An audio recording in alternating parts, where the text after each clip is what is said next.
never been done before. We the people tell the government what to do. It doesn't tell us. We the people are the driver. The government is the car. And we decide where it should go and by what route to do. We the people are free. And I hope we have once again reminded people that man is not free unless government is limited.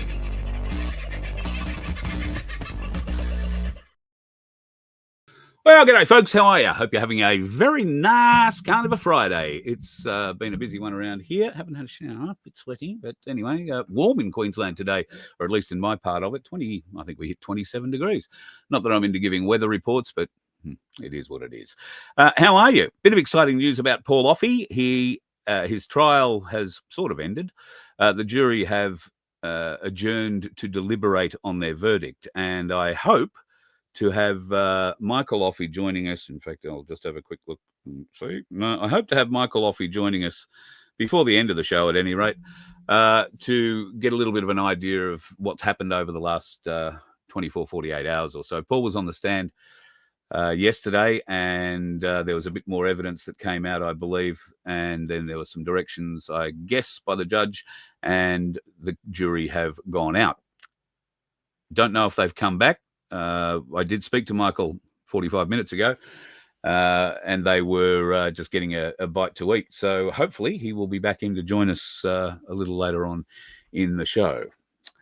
Sorry, I'm a little bit scattered at the moment. I received some rather interesting news just before coming to air, and it's made me very angry. Very angry. So I'm holding my tongue at the moment, but I'm finding it difficult. So let's put a smile on the face, because there's one bloke who always brings a smile to my face, and that's because he is known as the Waving Wonder. And he does bring a smile to my face and a certain calming influence to me. Somebody has to keep you calm, my friend. Somebody, especially when I'm the one who stirred you up in the first place. But anyway, that's discussion for a later date. I believe you have another as well. Yeah, if that becomes a public discussion, mate, there's going to be a lot of private. There'll be a lot of blood on the ground. Do we get private nowadays?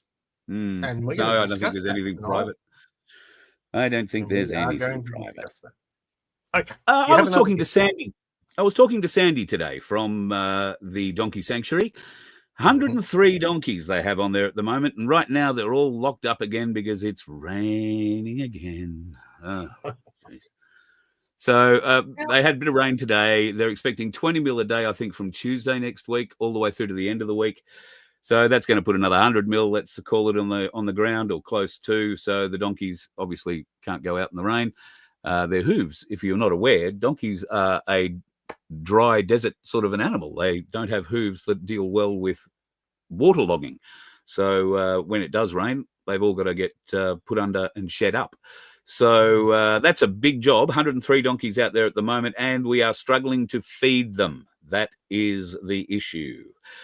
And so all we can do is try and help by selling a few more raffle tickets. And we do have 330 odd left to sell in this round number 6, draw number 6, where we've got $750, and second prize is hardly a second prize at the way silver is going up at the moment.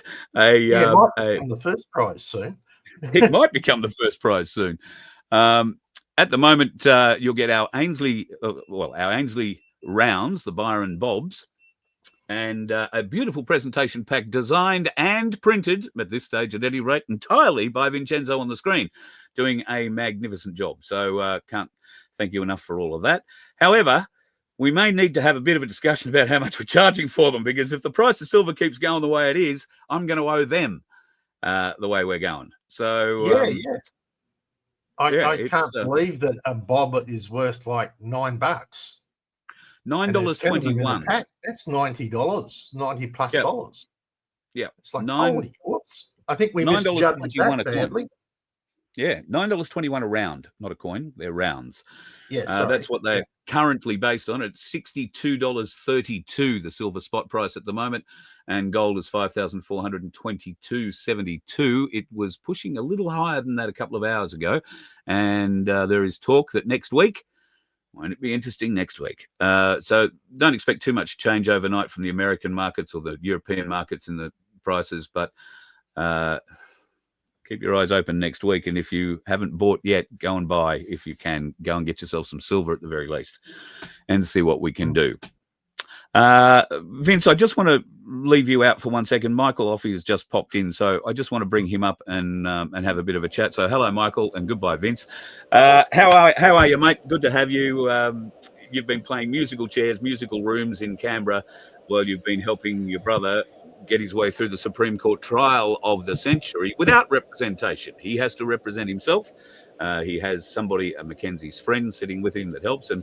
And then he basically has a second Mackenzie's friend in his brother, Michael, who has done, well, enough work on this case, I think, to make him a solicitor by now. You should be awarded an accreditation to be a lawyer. It'd probably make you sick, but well done, mate, for everything that you've done.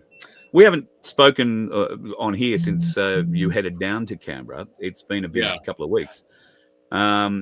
I believe that the jury have now gone into deliberations, and well, maybe you can start by telling us, the last update was Paul was going on the stand. So how did all that go? Yeah, hopefully you can hear me all right. I didn't get a chance to do a proper mic test. That's all right. I can hear you. Okay. I'm just using poor laptop camera and whatnot, so sorry the picture's a bit terrible compared to normal. That's all right. Yesterday went fairly well. Paul was on the stand. Was probably on the stand for, I don't know, a good hour or so. Got pretty emotional. He pushed through a blubbering mess of tears for about 10 or 15 minutes, I reckon. By halfway through that, I think every person in the gallery was crying by then. And I think there might have been a few juries sort of getting a bit teary as well. Wow. But, so I think it was a fairly genuine story. Yeah, we should point out, Paul is incapable of telling a lie. He just can't. Yeah, that came about in cross-examination. He can't tell a lie. He can't obfuscate. He can't hide little details. Black if he's asked a question. I beg yours? There's black, white, or nothing. That's right. It's one side or the other. And you've got to hear the story, one side or the other. And you've got to hear the whole story, and Paul tells it as it is. The first question, the prosecutor worked out in the first question that it was going to be a fun ride. Oh, really? Yeah. He asked when he first arrived in Canberra. He said, so you arrived on Friday before the protest? Well, that was a 15-minute story to get to the end. So by which time the prosecutor found out that he'd gotten lost a couple of times on the way into Canberra. And then he'd also gotten part of the reason why they got delayed and separated from the other group and ended up, in fact, coming in on Thursday was because he had stopped to take photos with a girl in a wheelchair that I think you've probably seen the picture of. Yes, yeah. And her carer, who were keen to get photos of the truck, and they come to wish everyone in the convoy well and all the rest of it and wave their flags. And he then, after he did that, he then had to go to the toilet. By the time they got back to the truck after doing all those things, he'd lost half the convoy because I'd all pushed on. Yep. And then they realised that the guy that was helping drive his truck had his overnight bag in someone else's car. Then they found out that person had already gone all the way through to Canberra. So then they had to go to Canberra instead of stop where everyone else was. Then he goes, so I'm pretty sure I got there Thursday night, not Friday, sir. And he says, but I would have thought you'd know that because there was that many traffic cameras on the way in. I'm sure you would have known exactly when I came in, didn't you? What a beautiful point to make. That was question one. He was already going backwards. Then he asked the jury to exit so that he could have a question with raise some concerns with the judge about Paul's length of answering a simple question. Right, okay. And the judge said, look, I understand you have issues, but if you could try and condense your answers, maybe stop and think about it for a minute and then try and come up with the straight out answer if it's a simple answer. So the next question gets asked, and he's sitting there totally confused for like 3 minutes. And he starts laughing and goes, "I'm sorry, but I'm trying to actually take into consideration what you said." So then it kind of went back to the original format or somewhere between the two. Just answer it as best you can. So it was a bit of a long process, but yeah, Good. I don't think. So when did the jury go out then? Sorry? When did the jury go out? Well, this morning the prosecution did their final presentation or whatever it is, final. Yep. They're closed. Final argument. Got to love arguments that aren't really stacked in proper truth, but anyway. Yes. Don't know if I'm allowed to say that, but you know. So that was quite lengthy.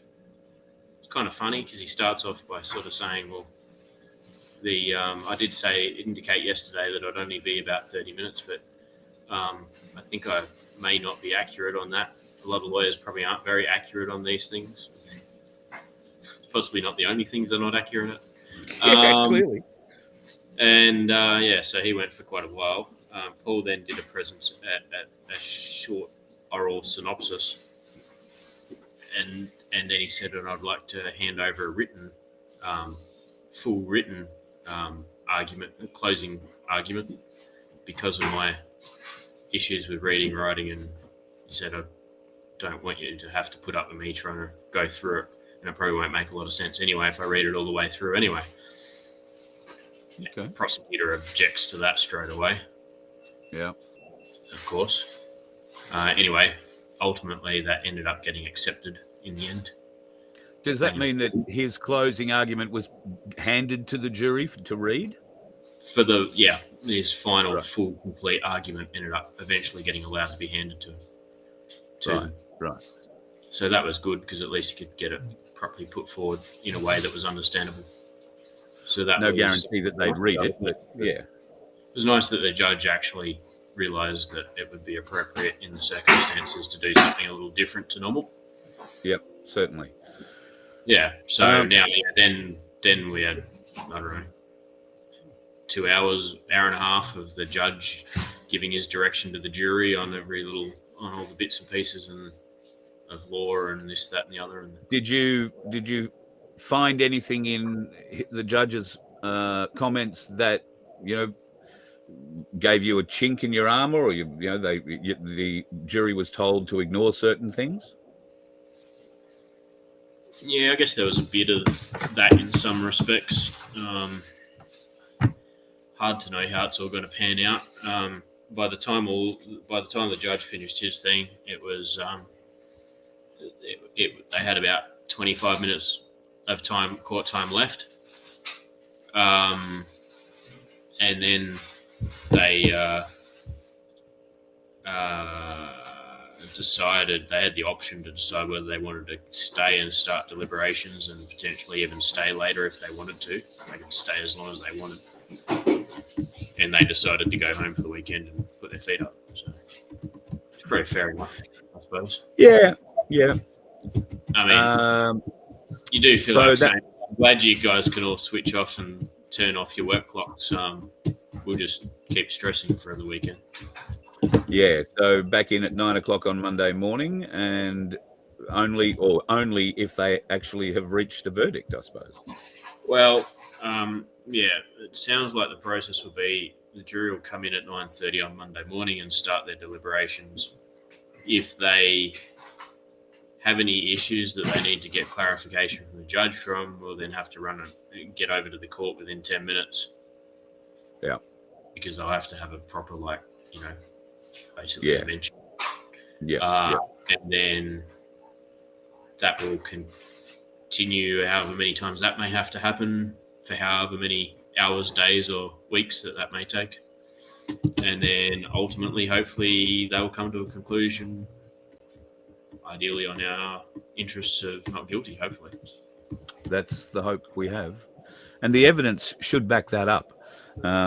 Considering Well, that, hope so, but they sort of have the whole thing tied up in such a way that the prosecution think they have a pretty solid case, even though it's all rubbish.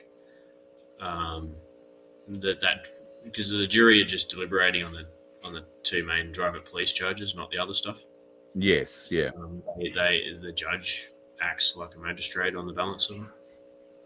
So they're just dealing with that. But those charges are written in such a way that you kind of are pretty open-ended in how it can be, how the application of them could be used in a way. Like driving at or near a police officer, and that you're either intentional or reckless about their safety. I mean, it's kind of loose. Well, as we discussed in last night's show, it's pretty hard to prove reckless driving when Paul was travelling 1.19 kilometres an hour. Yeah, I probably struggle with that one, but driving at or near a police officer, I mean, when you got police that are all around you escorting you, they can turn the tables on that and say, well, that's driving the police. Then they decide to step in front of you and you think they're still escorting you. They step in front of you of their own volition. But I mean, who's driving it? I mean, is there a charge for police walking in a moving vehicle? I mean, that could go the other way too, couldn't it? Yeah, you would have thought. All right, listen, I don't want to hold you up, and I can hear that dinner is probably being prepared in the background. I want to thank you for taking the time tonight to give us a bit of an update, and obviously I'll be in touch on Monday. And if there's anything to tell, we'll try and bring the news out then too. Prayers are with Paul. Just stay there 1 second. Roger that. So, folks, put a prayer in for Paul. Get the jury on Paul's side. They're off having their weekend, and they'll be back in for deliberations on Monday morning. That was a quick week. If things go right, we might be able to have one of these on. Absolutely. Is that a beer? It's a watermelon flavor, zero alcohol wine spritz. Oh, gee, I could probably think of something a bit harder to celebrate with, but that's a good start. But how many harder things have a name of that on there? Hang on. Oh, I know. Not guilty. The not guilty drink. Love it. Yeah. Do they sell those just in the court canteen, or did you have it specially made up? Oh no, I think you'd need a lot of money to buy something like that in a court canteen, and I think it'd only be available on the black market in there. Yeah, I think you're probably right. Good stuff, mate. Well, if you want something a little bit more serious, I mean, it's still zero alcohol, but it is a rosé. Oh, very nice. It's got the right colour. Yeah, very nice. Not guilty rosé. That's awesome stuff. That is awesome. We're prepared. We're going in strong. Yeah. Well, hopefully, if it's all about mindset. We've already won. Yeah, exactly. Well, hopefully the prayer group. But honestly, between that, there's that many things that have gone in the right direction over the last 10 days, up against pretty much all odds. I think, aside from all jokes aside, I think God's got His hand on this thing, and I hope so. Working towards we hope a strong resolution that will go in the right way, not just for Paul or our family, but for hopefully the whole country. Because it would not be good. It would not be good if it was a bad precedent against everybody. I mean, let's face it. The Voice of Freedom family is praying, mate. So that's all we can do. Pray for the jury to have some clarity, some honesty, and the ability to deliver fair justice. And I think as long as they can get a bit of an understanding of Paul's character, which hopefully has come out in the last 48 hours or so, hopefully they will realise that, hey, this guy really could not have been thinking of anything wrong. Yeah. That's clearly the way it is. Mate, I'll let you go and have dinner. I'll let you go and have dinner, but thank you very much for spending some time with us tonight. I didn't want to drag you away from the party early, so I'm happy that you were able to join us. I really appreciate it. Hopefully, in the meantime, while we've been talking, hopefully your silver prices have gone up a little bit higher. Hang on, let me just refresh it. It has. It's gone up to 62.37. Money while we're talking. All right. Good on you, mate. All right, Thanks. I'll talk to you over the weekend. You have a good one. Okay. See ya. See you, mate. Michael Offey in Canberra, helping out his brother Paul in the Supreme Court trial. I'll bring back the Waving Wonder and Mr. Dwyer. That's a bit of good news in that the trial part of it's over, I guess, and we'll say our prayers and that those prayers are answered with a not guilty verdict from the jury, and hopefully that will influence the judge to have the same sense of clarity about the other charges that are floating around in the background. These are not Supreme Court charges, as Michael said. The judge acts as a magistrate, not a Supreme Court judge on those other charges. And what that really means is that the judge gets to be judge, jury, and executioner, if that is the case. However, he might also decide that there is a possibility that if the other two charges were found not guilty, he might suggest to the prosecution they go and have a look at those other 5 charges, and whether or not they really want to progress with them. I'm sure, given the energy and excitement coming out of the Canberra DPP, they will continue pushing it, but that could blow up in their faces a little bit too. So fingers crossed, boys. No intent, right? No intent for the two major charges. No intent is what they're looking at, as far as I can see. And I'm just thinking to myself, once this case is concluded, maybe we should request the court transcript. Yes, I think we should do that. Just 100%. And it should be gone through. I mean, there's a guy I watch on YouTube who goes through them regularly. That's Watch the Watchers. So maybe we need to watch this particular case and go through it. Well, certainly if there is a guilty verdict handed down from either the jury or the judge, appeals have already been flagged, process appeals, all sorts of things. Paul has been denied due process in so many different ways, I believe, and they have engineered a failure for him at just about every step. In fact, I think they tried very hard to get him out of it, but to get out of this sort of Supreme Court case, you need minimum $250,000. As the judge, not this judge, but as a Supreme Court judge said, New South Wales Supreme Court judge, who also sit in the ACT, somebody has to pay. And the judge is simply the head of the bank. Somebody has to pay. The judge isn't paying, so it's either going to be the criminal, in this case Paul, or the alleged criminal, or if the alleged criminal turns out to be someone like Paul who doesn't have a bad bone in his body, then the DPP are going to have to pay. And that could be very expensive. Now, the judge and the DPP, well, one would suggest they are on similar sides of a fence, but the judge is meant to be impartial. We haven't seen impartiality in courts in this case since day one. So, I don't know, Tim, do we expect a judge to all of a sudden get a pang of guilt and do the right thing? God, you're a funny bugger. Oh, shit. Oh, my lords. I'm sorry, you caught me off guard with that. A judge, get a conscience, protect the DP. Nah, sorry, mate, it doesn't add up. No, that is a bigger oxymoron than a sovereign citizen.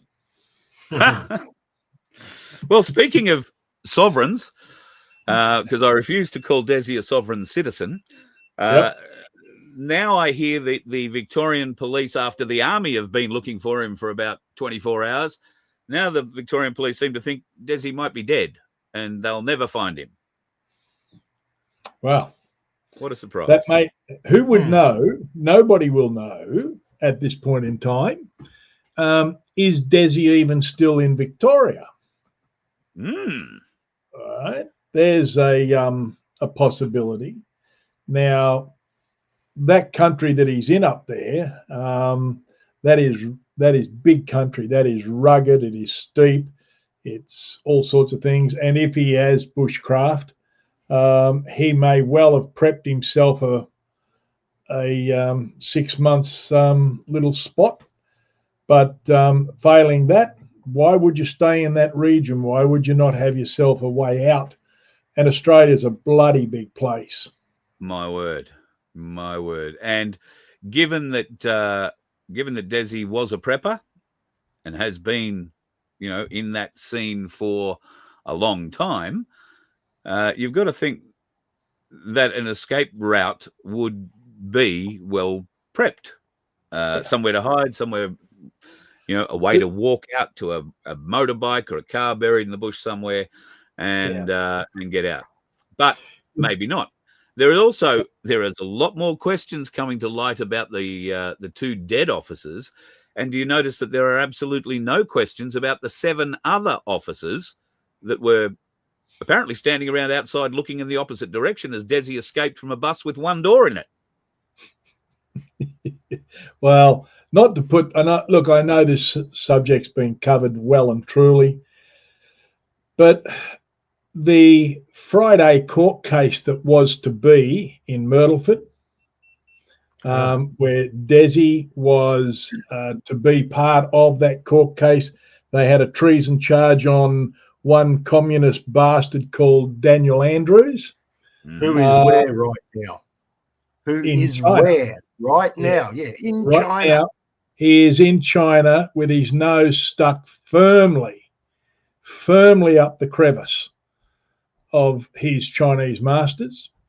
And that's where he's hiding. Yeah. So then and look, this is just me.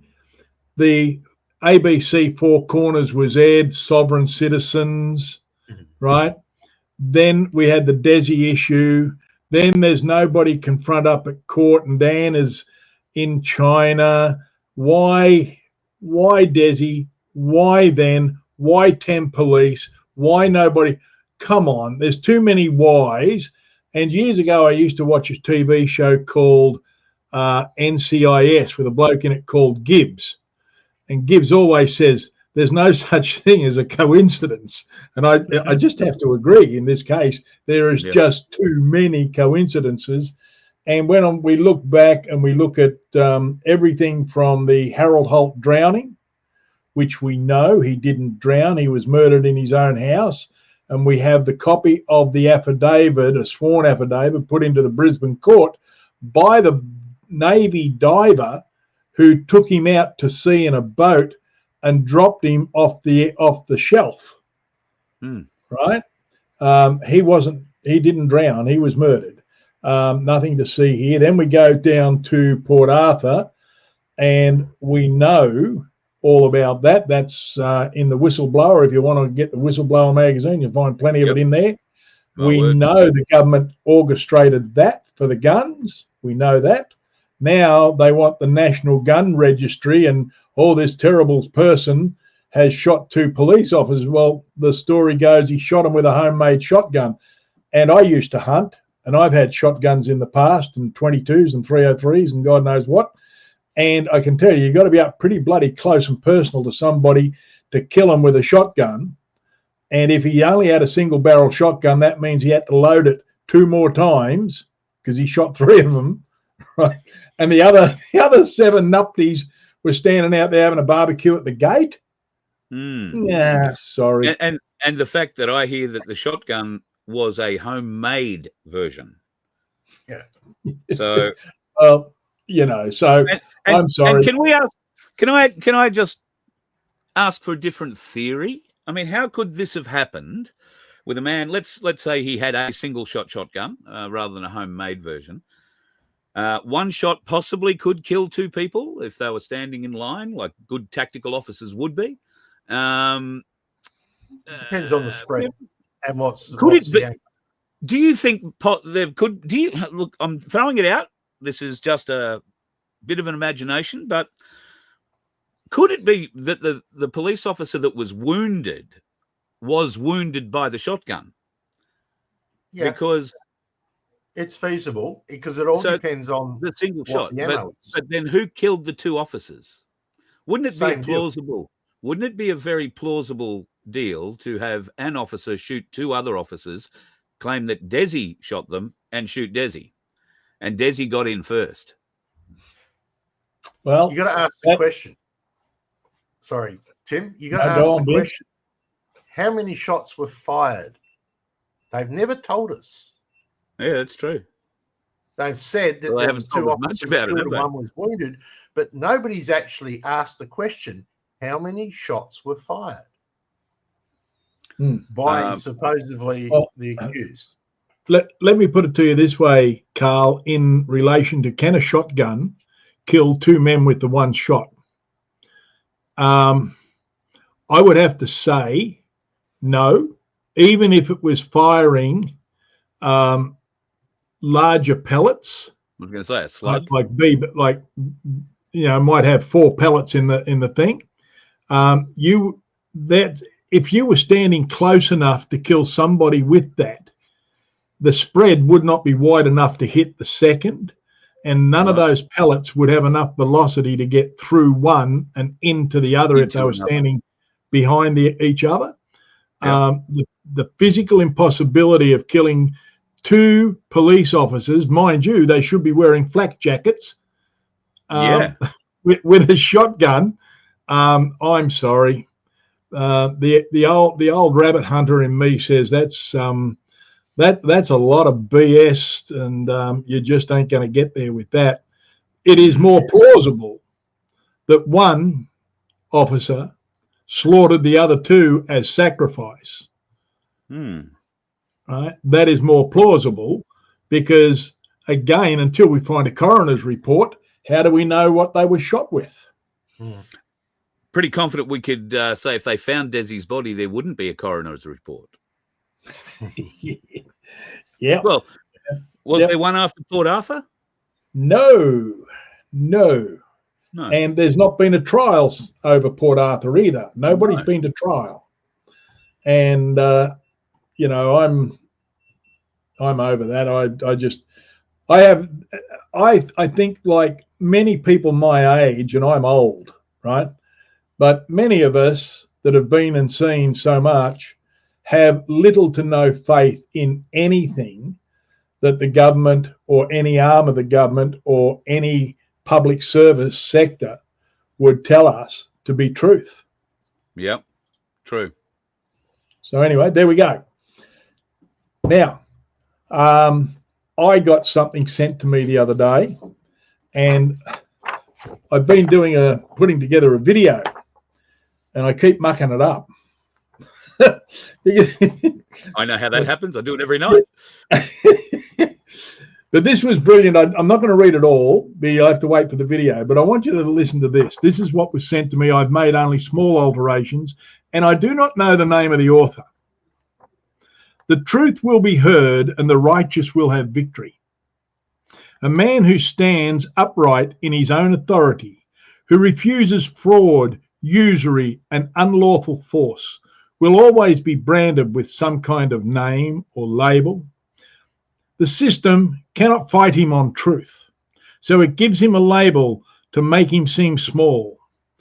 That label today is sovereign citizen, a phrase that eats itself alive. For sovereignty and citizenship are total opposites. Sovereignty is mastery of self, the condition of being free and whole, and citizenship is submission to the rule, the acceptance of external governance over one's life. Put them together, and you have a contradiction so loud it should disqualify itself on the spot. And yet, it is repeated by police, courts, judges, politicians, and the media mouthpiece as if it has some real meaning. It goes on. So, I like that. Yeah, so it's about the propaganda machine, and it's been done for decades. It's been done for centuries. In the early church, if you spoke against the church, you were a heretic. Right? All this sort of stuff. Very interesting. It's about it's probably about an 8-9 minute read. So I'll get that done soon. All right, let's move off Desi and let's regress and go back to the big event last weekend. So we had well, if you listen to Anthony Albanese on the ABC, 50,000 people around Australia came out and marched for Australia. And that isn't a representative size enough to make Albanese give the slightest of even the hint of a stink of shit about the Australian people. Even a casual glance at the numbers in the capital cities, let alone the places like Townsville and Hervey Bay, Maryborough that I saw. Bundaberg had over 1,000 people at it. There was a march on the Sunshine Coast that had over 1,000 people at it. And all down through New South Wales. I don't know how many people came out in Victoria. And of course, in Adelaide, there was probably a good 15 or 20,000 people. Tim, you were part of all that. There's been a bit of consternation about the black shirts, we call them the black shirts, but the NSN. Now, Adelaide, you had a small issue with them. Melbourne had a bigger issue with them. Sydney, well, if you listen to the people who are attacking the organisers of the Sydney one, apparently they were all Nazis. And I wish people would actually understand what a Nazi actually is. I have been called a Nazi since I was 5 years old, as long as I can remember. All right. Now, that's because of my surname. It's German, right? Yeah. But ask yourself this: how do kids that are 5, 6, 7, 8, 9, 10 learn the word Nazi and how to use it in context with a kid at their school? Yeah. So home. Home, exactly. So just because you've got a German name, you're a Nazi. And I would lay London to a brick that most people wouldn't be able to distinguish a Nazi or tell us the difference between a Nazi and a German soldier, even a German officer. Because they seem to think that everybody who fought for Germany was a Nazi. And that isn't the case. Not at all. Hitler ran the Nazi party, but there were different groups in that party and sent out to do different jobs at different times in the lead up to the Second World War. So the use of Nazi in this term, with Thomas Sewell particularly in Melbourne, do you think it's a fair use for the term? And if it is a fair use, is it being fairly used by the government, Tim? Oh, Carl. It goes right back to what I just read there. Labels, tags, and names so as that you don't have to pay attention to the outcry of whomever. My thing is this, that let me sort of weave around that a little bit. The rallies that we've just had last weekend, every one of them was interrupted by the NSN at either the middle, the start, the end, wherever, right? Yep. Now, if the NSN have a legitimacy about them, let them run their own rally, let them invite their own people to come. Don't hijack what somebody else has done. That therefore, you're just a freeloader on someone else's effort. And if your message is on song with the Australian people, stand on your own stage and invite the Australian people to come and listen to your story. Don't hijack someone else's. Now, are they Nazis? No, I don't think they're Nazis. Do they have very, very strong opinions about certain aspects of what Australian culture should be? Absolutely they do. Do they have the right to espouse that? If we have a free nation and freedom of speech, they must have the right. I, as a Christian, have the right to stand up and speak my Christian belief just alongside the atheist has his right as well to speak against me. So what I say to all of this, here in Adelaide at the rally, it was toward the end, and the crowd had thinned a bit at the end because the bloody march was forever, where the coppers sent them down to the last park. But the organisers handled it well. But it was interesting that the police would not shift them on. And it was interesting that the media was right there to get the little happy snap. And so this is why we look at it and we go, well, the media knew who they were and where they were. Yep. In every rally. How does that happen? And why does that happen? And how so did they know to be where they were gathering? I've seen the video that's come out of Melbourne today that shows the NSN gathering and heading to the march. Thomas is outlining his plan for what they're going to do and where they're going to go and how they're going to do it.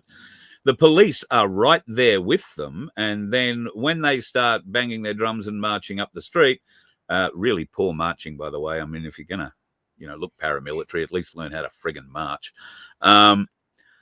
They've marched up, but were escorted by police straight into the opposing group who were moving to block their way. We're not going to let you through here.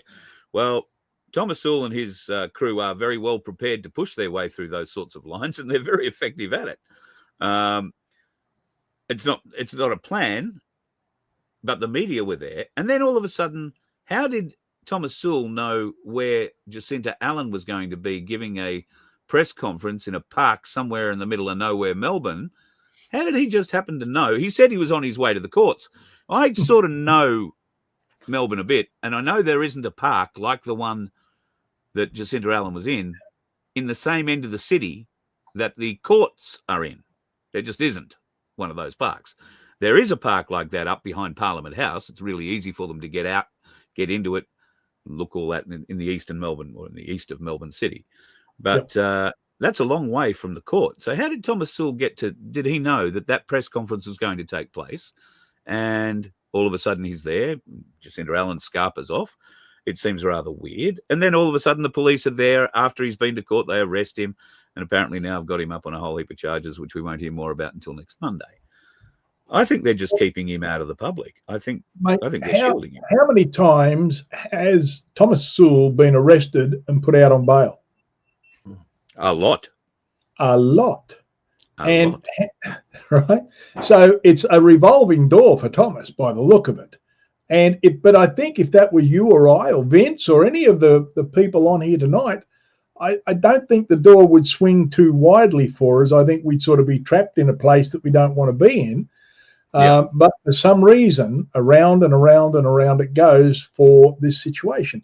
So my thing is this, that the 13th, not this weekend, but next, I sincerely hope that everybody talks to a few of their mates and encourages them to come who weren't there the last weekend, so as that we give Albanese some palpitations, somewhat similar to we had in Ballarat when he got hunted out by bloody John Deere tractors.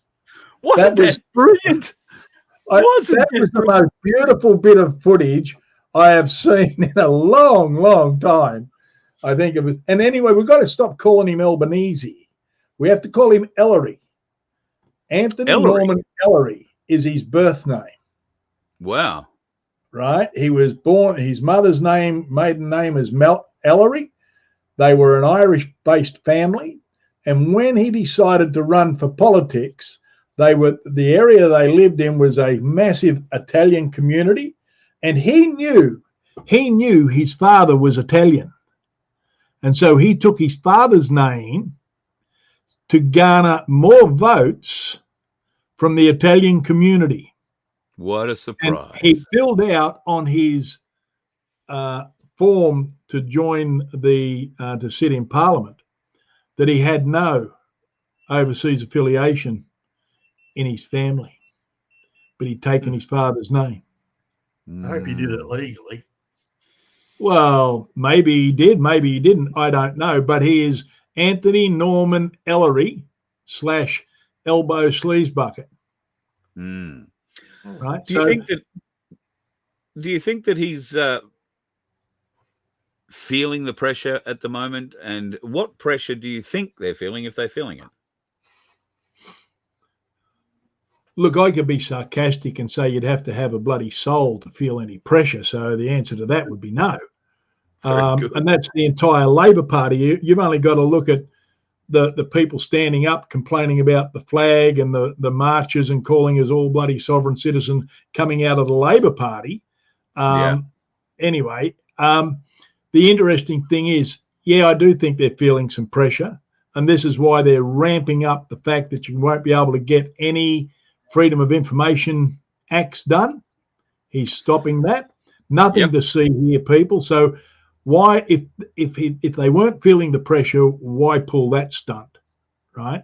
Yeah. They're using the e-safety commissioner as the reason to do all that. She's had a 2,000% increase in FOI requests, and that's because people are not believing the shit that's coming out of her, and that's what they're trying to hide. They can't.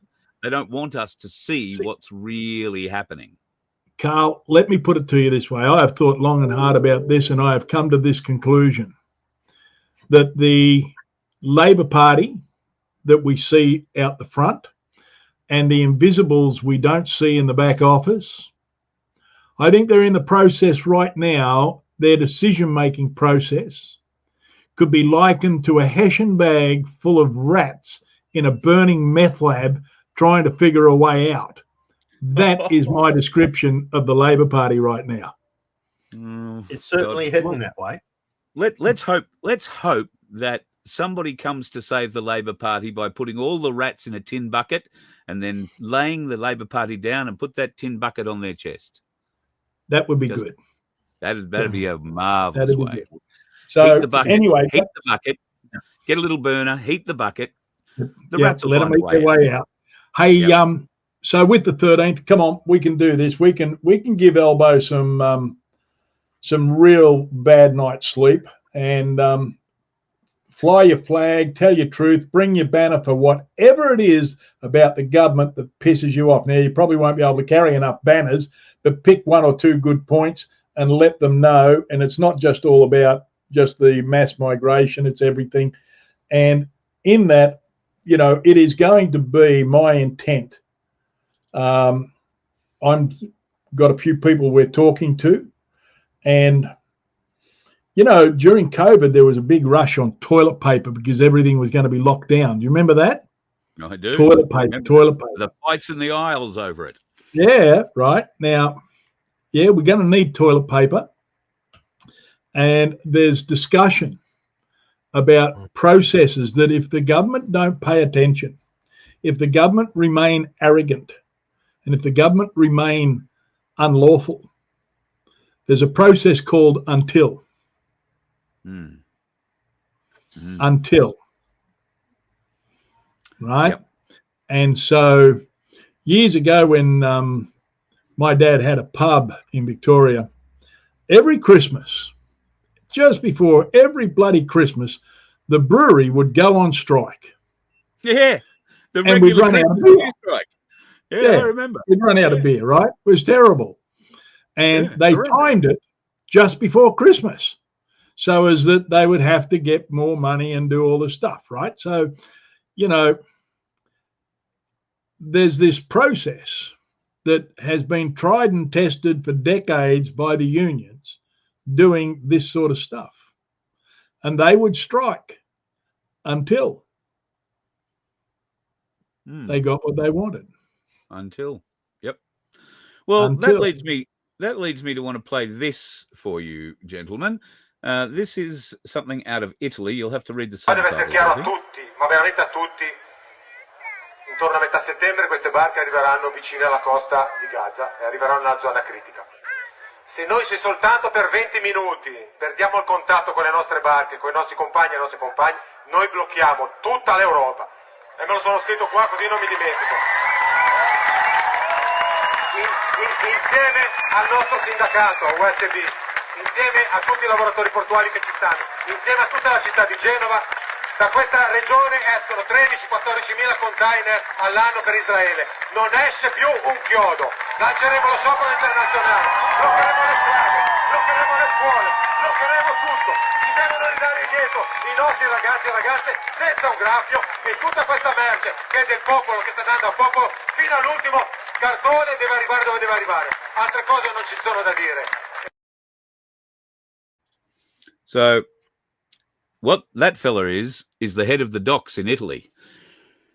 And he's going to shut down Europe if the boat that's got that pompous little girl from Sweden on it and sailing into Gaza to take food to those people that are starving, he's going to shut down Europe.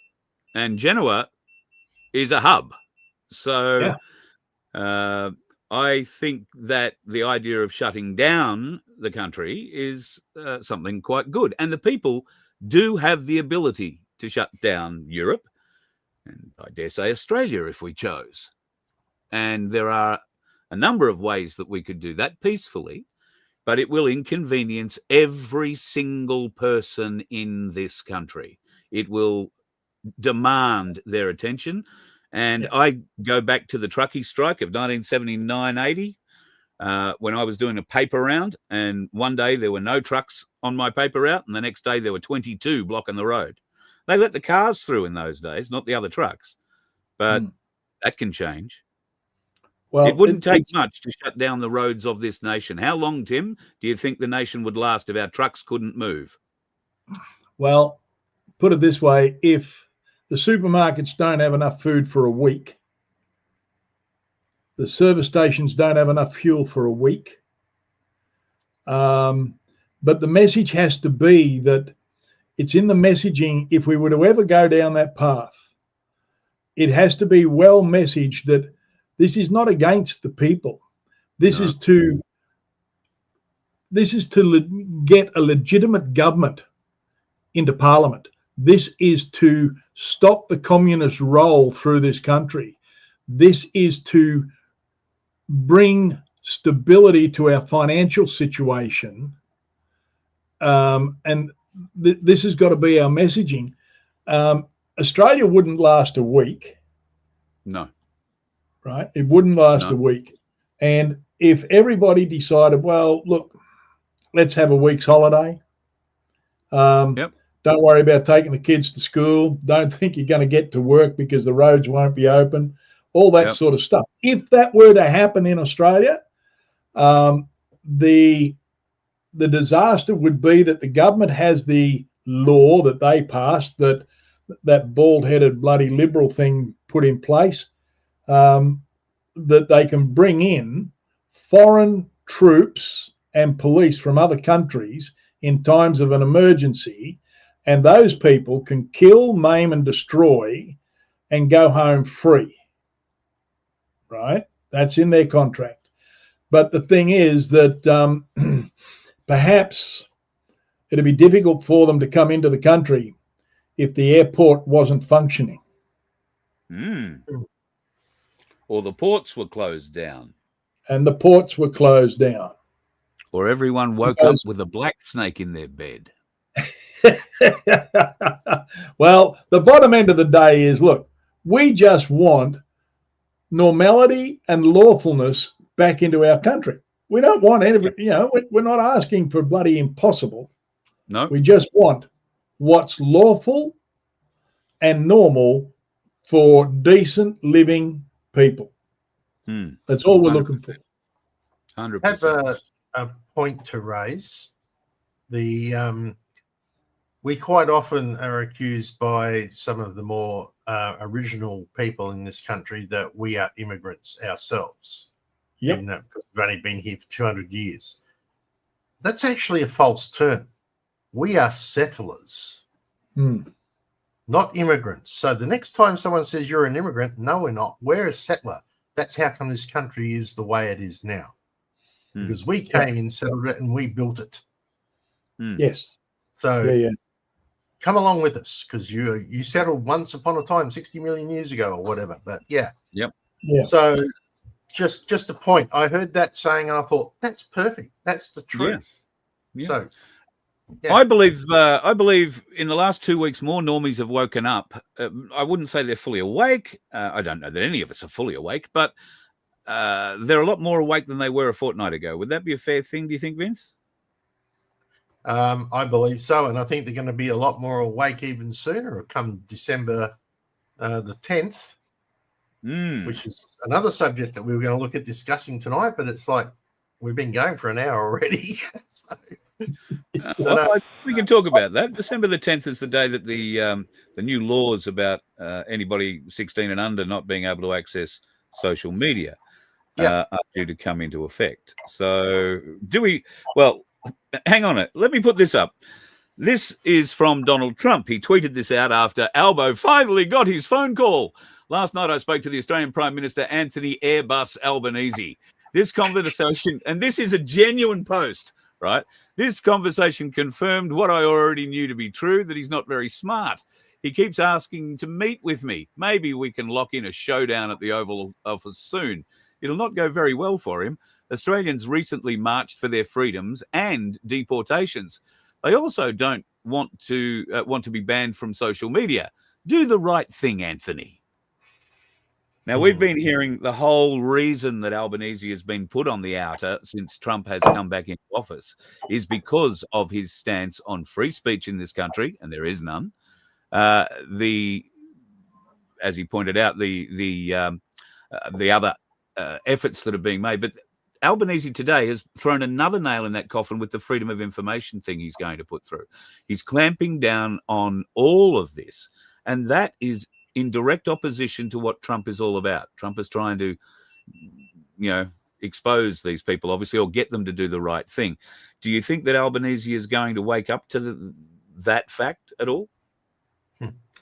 Probably not.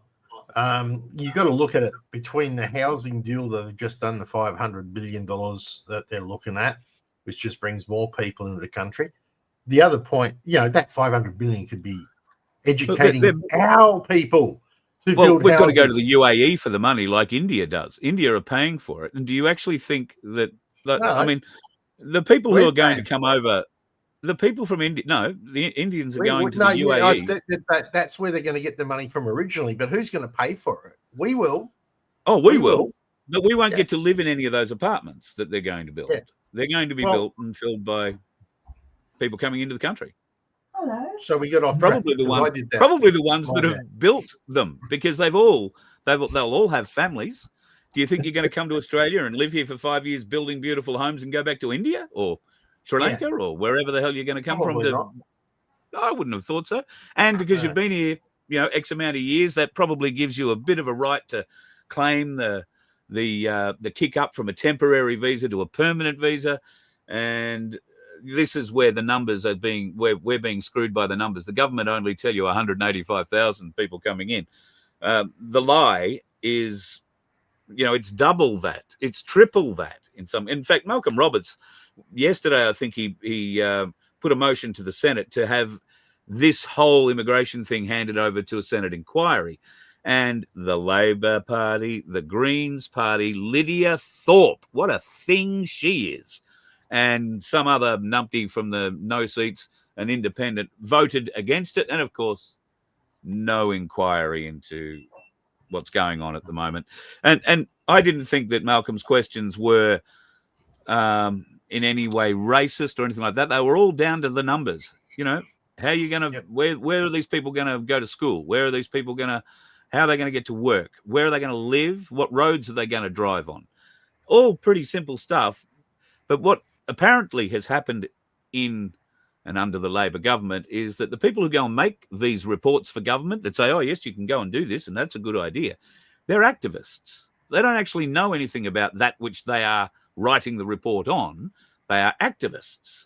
And they're not even in the same goddamn country, because the $6.5 million we paid the UK to write the report about our children not being able to access the internet until they're over 16 years of age.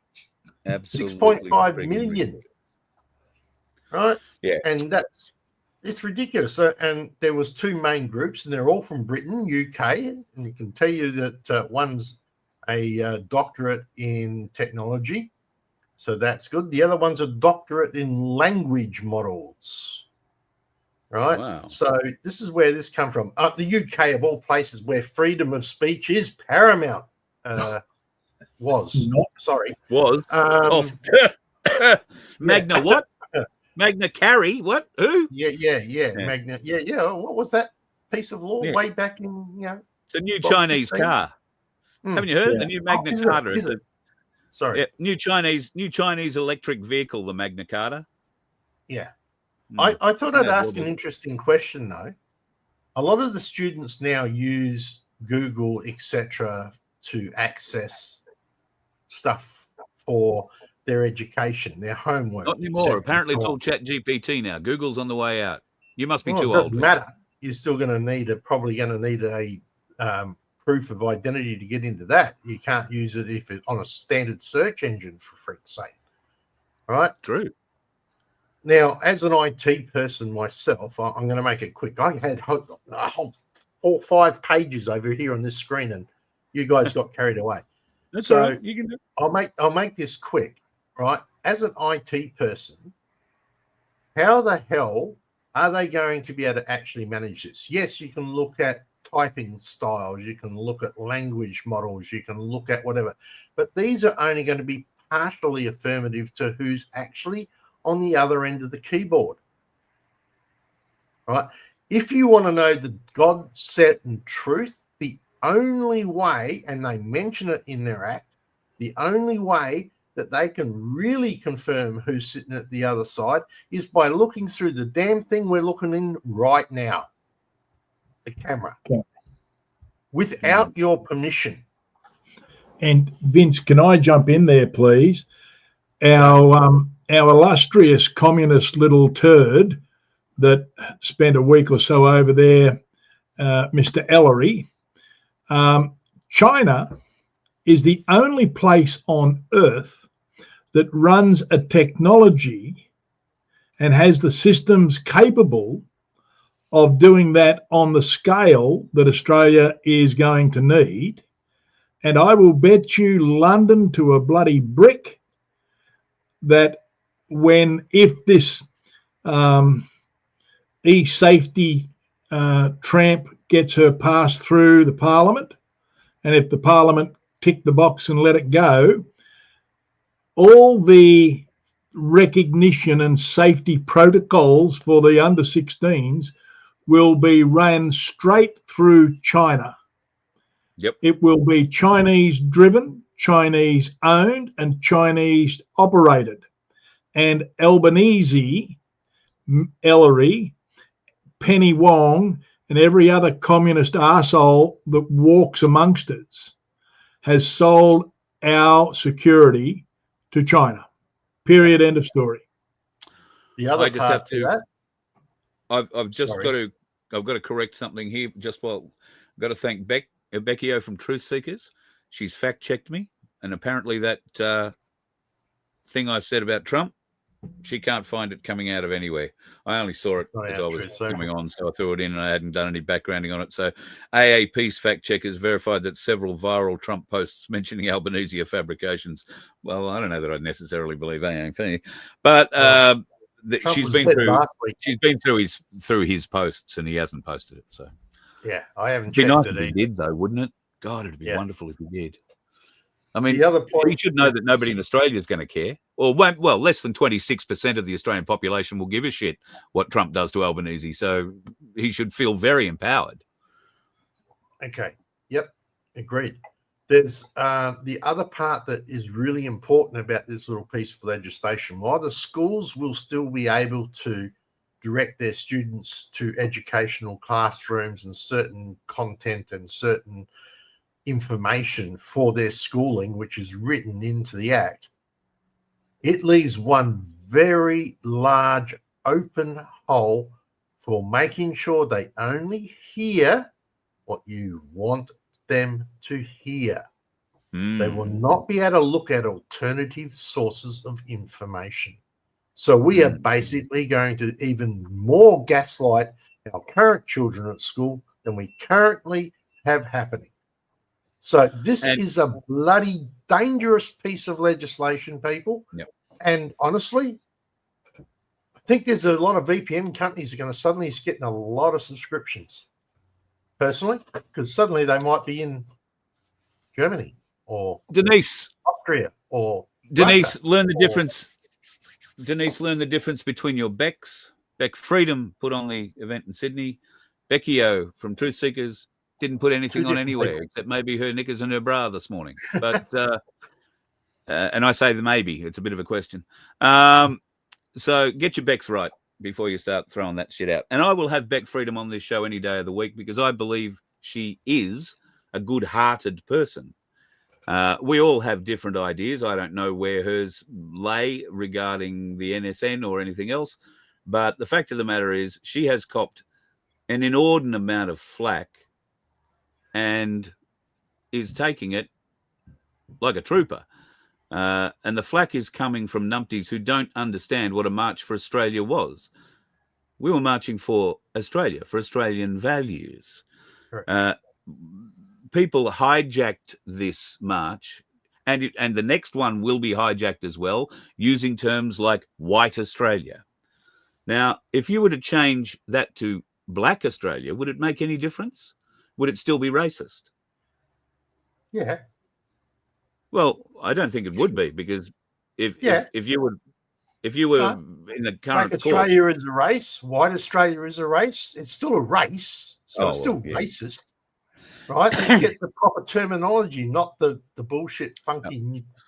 I also noticed that there were a lot of our dark-skinned brothers and sisters marching on that March for Australia. They didn't seem to have much problem. That's because 90% of Australia is not racist. We are happy to accept anybody who's here, and anybody who's going to be a white supremacist or want to be far left into the Aboriginal scene, we are the invaders type thing. 90% of Australia doesn't agree with you, pals. So bad luck. Yeah. And I'm hoping that people are cognitive enough to actually go, flush that bit, don't need it. Goodbye. See you later. Tim, you're good with that. I look at it like this. I don't believe I'm racist, but I am biased. I'm biased about bringing people into this country who want to run down the street and kill people with friggin' machetes. I'm biased about people who get a license in this country, like a minivan full of Asians who, I think it was last year in the winter, pulled up in the Riverland in the middle of the bloody highway because the fog was too thick, and a truck didn't see it until the last minute, swerved to miss it and hit another truck head on. Both drivers were killed because these nupties, I'm biased against stupidity and giving people licenses that can't really get a license. I'm biased about people who come into this country and literally refuse to abide by the laws of this country. And I don't care what race or religion you are, fuck off. Get out. Right? Because it's wrong for you to be here because you do not fit the Australian culture. You do not fit the Australian laws, and you flout your supposed supremacy over the top of us. I am biased against that.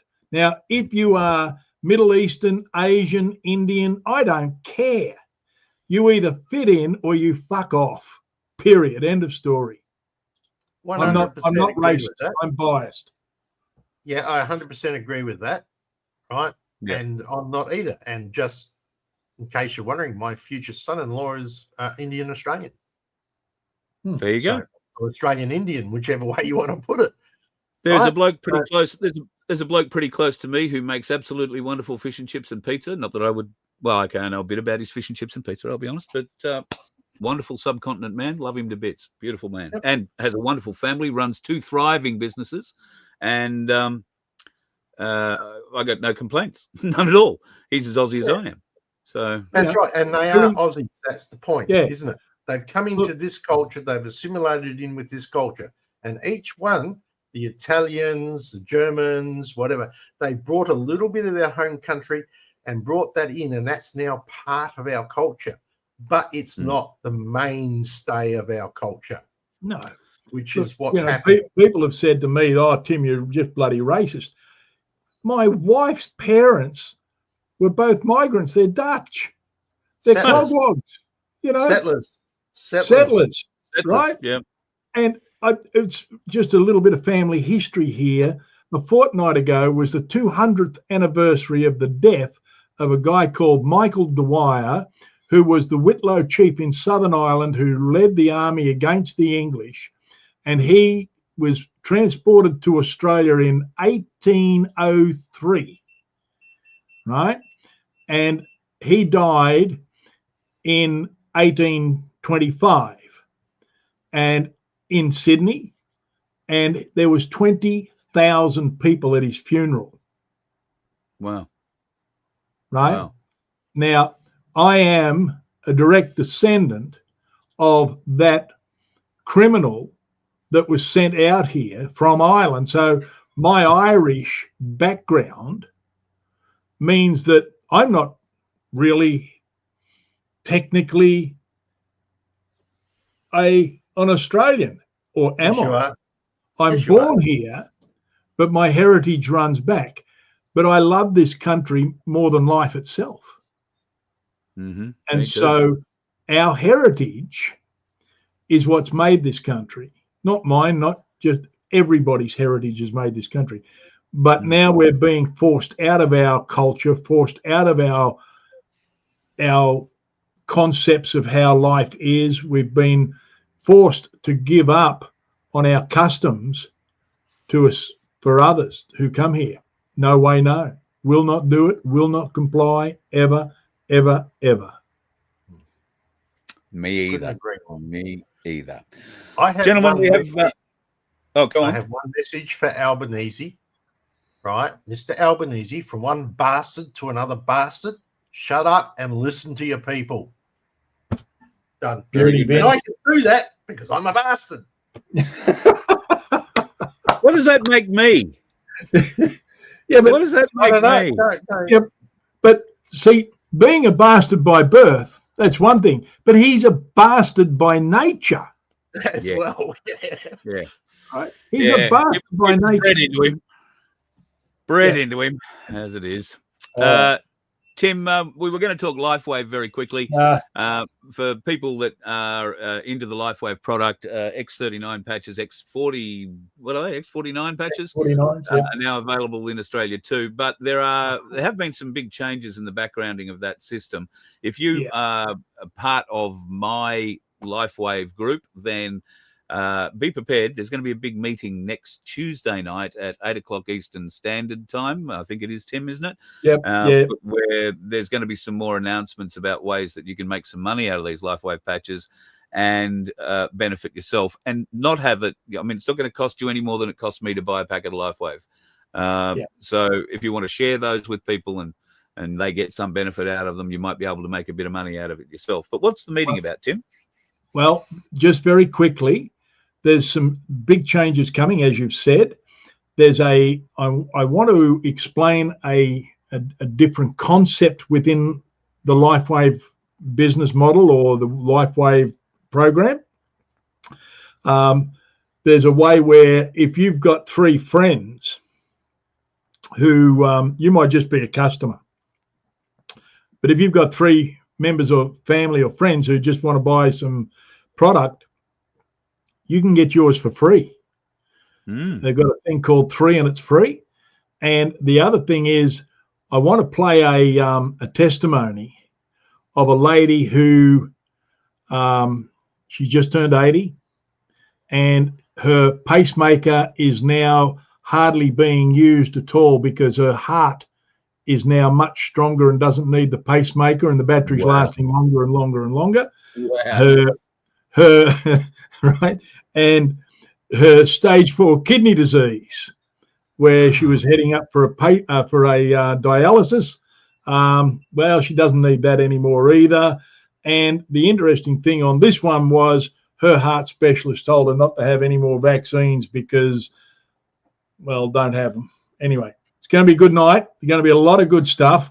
And you will be, look, even if, Carl, there's a lot of people that have joined us in LifeWave that didn't pay their subs and are no longer in. Even if that's you, plug into this because I think you will find something here, because LifeWave is making sure that the people right at the very beginning start to make some really good money. Becky-o, I'm looking at you. Yeah. Come on, Beck. All righty. So Tuesday night, I'll all get an email. We'll see you soon. Beautiful, mate. I'll let you go. I've got to have a quick one with Vince, and we'll speak with you very shortly. Thank you for your time tonight, Mr. Dwyer. Nah, thanks for having me on. Thanks, everybody. Have a great weekend, everybody. Happy Father's Day to all the dads. Yes, absolutely. Yes. Good on you, mate. Whee! You know, I'd forgotten it was Father's Day coming up. Laura rang me the other day and said, "Oh, we have lunch on Sunday." I said, "Oh, that'd be nice." She said, "Well, it is Father's Day." I said, "Oh, is it? Okay, great. Let's go and have lunch." Vincenzo, property, mate, you lose track of time and where you're at. Yeah. Fortunately, you'll be back on the road soon if we can get enough fuel in that bus to get us out of there. Anyway. Well, yeah, and a bit of registration on it would help as well. I've still got Rego for about another 4 weeks maybe. Okay. But yes, we do have a few issues raising a bit of cash, which is why we have a lottery. It endeavors to help us raise a bit of cash for these sorts of moments. And it also helps us feed the Good Samaritan Donkey Sanctuary donkeys half a bale of hay a day. We'd like to make that a whole bale if we could. I really would like to make that a whole bale. So if you could help us, folks, go to merch.vof.com or vofhq.com and click on the Sanctuary 750 link. Our tickets for a $750 cash prize, only $2. And then we are giving away our Byron Bob pack, which, Vince, you have been making. I see Pete's asked for the file, so you've got friends with printers who want to help you too. Yep. We've got 9, I think you sent me, which I should get early next week, and I will send out those to the first 9 orders that we have in. But I've got to be honest, folks, we're getting to a point where we may have to put the price up a little bit because we're not getting to, Carl, we're not getting to where you already are. We were expecting that we'd be paying a certain amount per ounce, but it actually doesn't work out that way. It's per bob. So hence, So we will honour some of those orders that we have done. Oh, we'll honour all of the orders we've done. Yeah. Well, I haven't seen them all yet. You have to pass them to me. But but we might have to rejig. Unfortunately, people, we will need to put them up. I know it's hard at this stage of the game. Everyone's just got their electricity bills and whatever, but even $2 on the ticket will help us at this stage. Help us. Yeah. So as we spoke about earlier, the Ainsley Byron Bob, the 1/10 Byron Bob, if you go to ainsleyBullion.com.au, you'll see right now per coin it's $9.21. We're going to be basically sending you $100 worth of silver. That doesn't cover Printing our postage. Is free, and so is the labour. Yeah. There you go. So we're basically going to send you $100 worth of silver, but we've got to pay for the postage twice, and obviously the materials to build these things up. So we're going to need to go and have to, do something about that. And I'm sick. You might find it's around 140 odd bucks, and if silver keeps going up, expect it to keep going up as well. But if you want that unique development that we've created, then you're gonna have to pay for it. Right? And or we could just buy a golden shovel for Dan Andrews and Albert Sleazy and dig them a grave or 2 or 3. Be careful what you say there, Vince. Just no. It's for when they naturally expire. I'm not saying anything. I'm just be a pleasure to help them into the ground when they finally pass. I've got a question about Daniel Andrews in China. Do you think he's actually going to come back, or could he be hiding there from? Well, right now he didn't appear at a court case today, so I would suspect that there should be an order going out for him. Well, I doubt unless that there of will course be. They cancelled the court case because of what's happened. It is so many coincidences. So many indeed. I have a feeling we were going to talk about something else briefly, and I can't remember what it was. No, not off the top of my head. We've got orders have gone back out. 5 hoodies went out today, so thank you to those people that did that.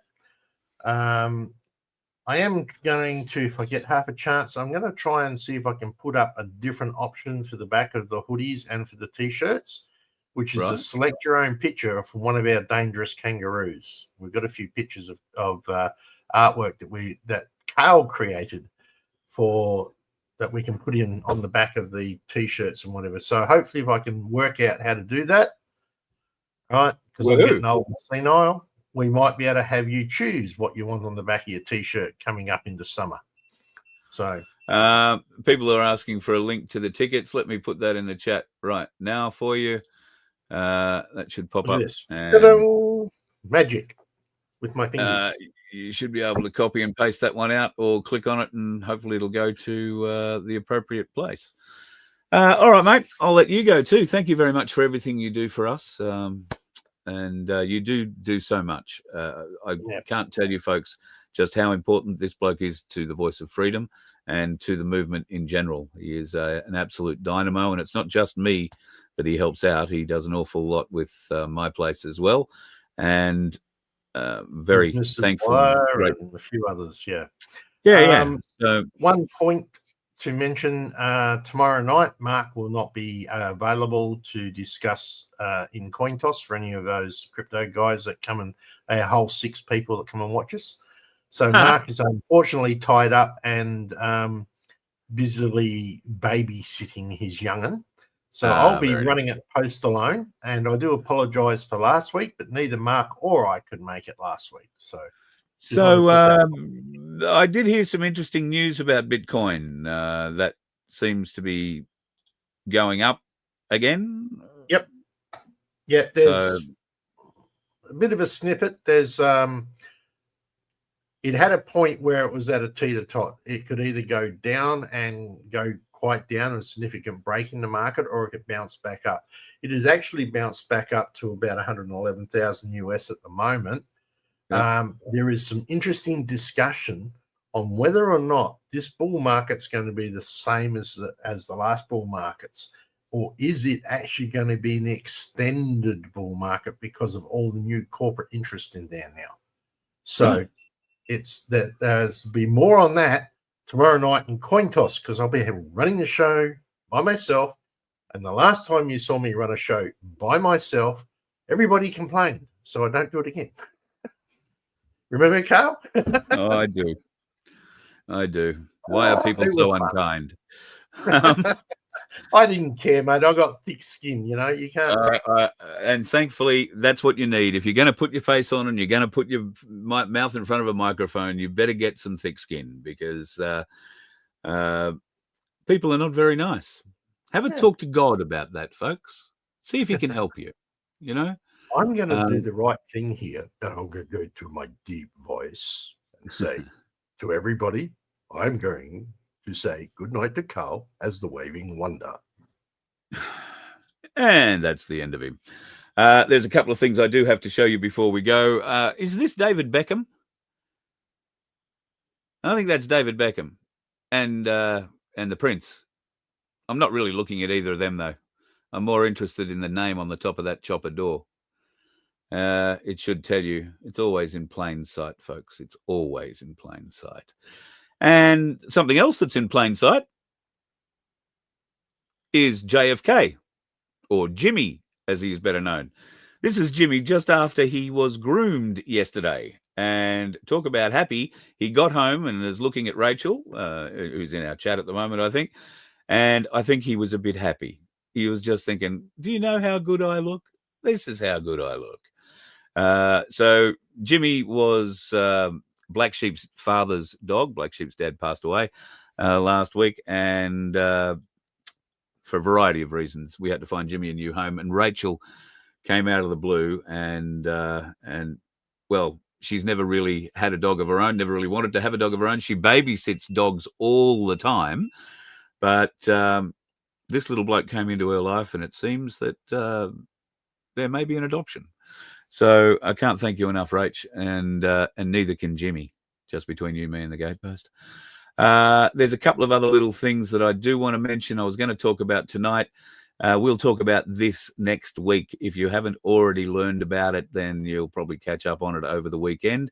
But the ABC know all about this pedophile tape, and they have lied to the government about it. We will talk further about that next week. If you are heading out on the roads and away to do something fine this weekend, I hope you have a wonderful time doing it, folks.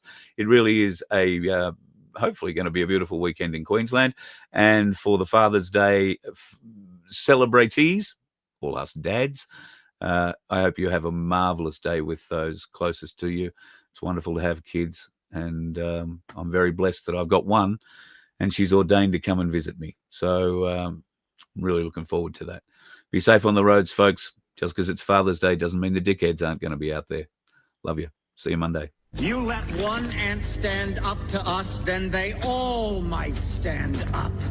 Those puny little ants outnumber us 100 to 1. And if they ever figure that out, there goes our way of life. It's not about food. It's about keeping those ants in line. That's why we're going back. Does anybody else want to stay? Let's rock!